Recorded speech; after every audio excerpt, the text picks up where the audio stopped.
Magandang araw sa lahat. So, the newly elected officials and re-elected officials of this country already assumed their respective position. And because of this, I was reminded of a conversation with several individuals, one of which is a politician. And that one of the issues and tackled in that conversation is about vote buying.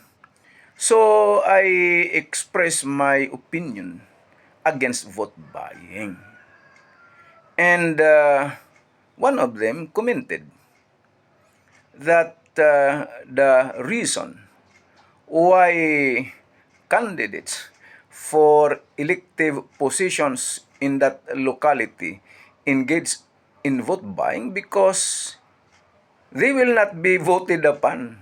They will not win the candidacy if they will not buy votes. So I mentioned, well, vote buying is highly immoral.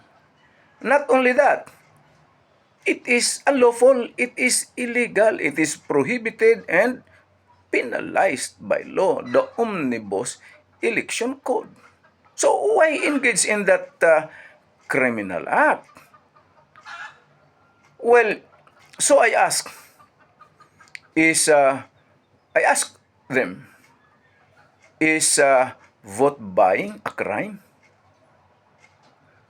They did not answer. Of course, they knew the answer, right? And the answer is that vote buying, including vote selling, is a crime. Crime because vote selling and vote buying is defined and penalized by the Omnibus Election Code. So it is a crime. But of course, I respect them. They did not answer. What is bad is that once those elected who engage in vote buying will now be addressed as what? The honorables. My goodness, honorables. Mga kababayan, yun yung isa sa sakit sa larangan ng politika. Yun nga, naalala ko kasi andun na yung mga bagong opisyalis. Umupo na sa kanilang posisyon. Naalala ko tuloy yung conversation namin noon. Matagal na to. Hindi ko makalimutan ito. Sa umaga ito, siguro mga 8:30 ng umaga. Nagkakataon na bakasyon ako noon at naalala ko itong conversation na to. Isa sa pinag-usapan, ito ngang vote buying. Doon ito nangyari sa isang waiting shed.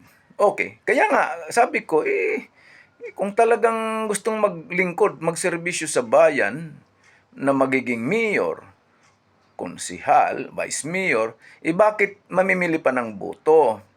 Kaya isa doon sa nagsalita na hindi naman yung politiko yung nagsalita, hindi. Sabi niya, paano kasi?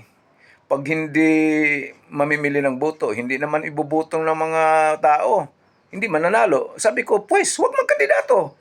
Bakit pa magkandidato? Mamimili lang pala ng boto. Alright, kaya tinanong ko, crime ba ang namimili ng boto? Walang sumagot. Isa doon, isang politiko. Siyempre, mga kilala ko, wala namang sumagot. Siyempre, iwas pusoy. Crime yun. Ba't ka mamimili ng boto? Gusto mo maging public official, public servant, pero namimili ka ng boto, ang pamimili ng boto ay labag sa batas, ito isang krimen. At pag nanalo na, the honorable. Oh, di ba parang taliwas? Taliwas sa bansag na honorable. I'm referring doon sa mga bumibili ng boto. Kung hindi ka bumili ng boto, ay yes, you should be addressed as honorable, right? Or honorables.